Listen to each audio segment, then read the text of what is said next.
After losing their first game, RPI Baseball comes back and wins the Liberty League title. The first team in Liberty League history to lose the first game of the tournament and then win the whole thing. They beat RIT twice on Saturday to advance to the NCAA tournament. Joining me today at 1045theteam.com is RPI Baseball coach Karl Steffen. Coach Steffen, congratulations. How are you? Great. A little tired, but great. Not a whole lot of time to be tired, Coach. You guys are going to be on the bus today, heading out to Auburn, the New York Regional. You guys are going to take on Keystone out of Pennsylvania, a perennial power in Division III. You're going to see them tomorrow afternoon, 4:30. Yeah, man, I understand you might be tired, but you got a quick turnaround. You know it. Yesterday was hectic. I think the guys will handle a lot better than the coaching staff at this point. They had the Sunday off, and Monday was kind of an easy day for them. So, but we're excited to get started, and we're looking forward to playing Keystone. We've played them in the past, and we know that they're an outstanding team, and we're going to have to bring our A game this week to go deep into the tournament. How tough was it to go through the Liberty League after losing the first game? Just the amount of pitching alone that it takes to even get back to the championship game, nevertheless win the first one and then win the second one. How much were you guys scraping for arms towards the end of the tournament? Well, we were fortunate that we've got a couple of guys that are very durable in Sean Conroy and Greg Echeverria.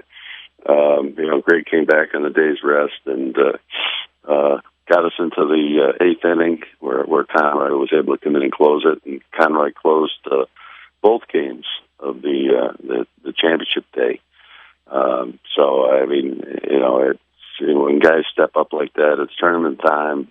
We've been preparing them all year long to be able to throw, just about every day, and for them to come up and respond in that fashion and want the ball in those big situations was really a credit to them.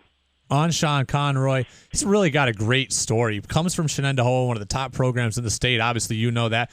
Doesn't get a lot of time there, stuck behind a lot of great arms. Comes to RPI. If I'm not mistaken, he didn't make your team his first year, or he just didn't pitch a lot. He drops down sidearm, is now an All-American, is now your ace, one of the best pitchers in the entire country. That's a pretty great story.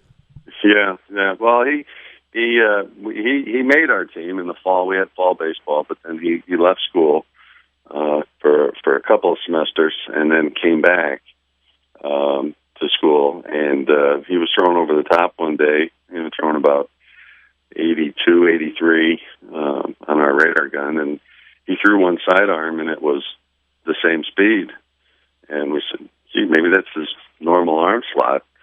And, so we said, why don't you try pitching this way? And he took to it, real quick, because it's something that he had done at times, but and it's really worked out from the first year. He struggled a little bit, but after that, he's been our workhorse and a guy that we go to in all the big games.